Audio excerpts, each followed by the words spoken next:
चुनाव के बाद शायद आपका पहला बार क्षेत्र भ्रमण है, तो क्या जनसुराज किसी नए मोड़ में या ये समीक्षा यात्रा इसको माना जाए? नहीं, चुनाव परिणाम आने के बाद गांधी विथेरवा आश्रम में एक दिन का जब मौन उपवास रखा गया था, उसमें पार्टी के लोगों के द्वारा ये तय किया गया है कि बिहार बदलाव का जो अभियान हम लोगों ने चुनाव से पहले चलाया था, उसको और ताकत, ईमानदारी और शुद्धता से किया जाए और उसी के तहत बिहार नवनिर्माण अभियान 6 महीने के अंदर शुरू होना है।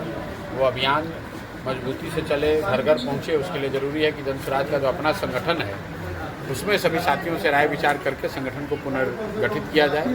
उसी के तहत मैं हर जिले में 3 दिन रह रहा हूँ। आज पहला दिन है मेरा आज यहाँ, 2 दिन और मैं रोहतास जिला में आऊँगा जून से पहले। उसी के तहत आए हैं ताकि साथियों से यहाँ बातचीत हो सके, ग्राउंड पर क्या स्थिति है, क्या कुछ करना चाहिए, कहाँ गलती हुई है, कहाँ और सुधार की ज़रूरत है, सबसे राय विचार करके उस अभियान की शुरुआत की जाए। सर, बिहार में राजनीतिक भूचाल आया हुआ है नीतीश कुमार को लेकर, उनके सीएम के दावेदारी को लेकर के। कहाँ भूचाल है? उनको राज्यसभा भेजा जा रहा है। आपने भविष्यवाणी भी किया था कि इतने महीने के बाद ये सीएम पद से हट जाएंगे। तो भविष्यवाणी की बात नहीं है।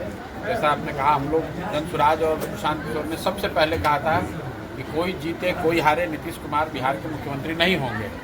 अब हम लोगों की बात को काटने के लिए 1-2 महीने के लिए उनको नाम के लिए मुख्यमंत्री बनाया गया है, लेकिन जब मानसिक और शारीरिक तौर पर नीतीश कुमार उस पद पर रहने के लिए सक्षम ही नहीं है, तो चाहे 200 लोगों का समर्थन उनको हो, वो उनको पद छोड़ना ही छोड़ना है।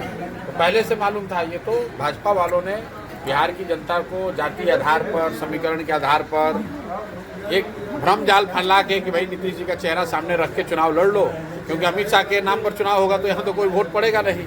तो अब उनको कर दिया, अब हटाएगा और अपने हिसाब से लोगों को बनाएंगे। सर, एक सबसे बड़ी वजह क्या रही कि जिस मजबूत दावेदारी से आप लोग चुनाव में उतरे और प्रदर्शन इतना निराशाजनक रहा?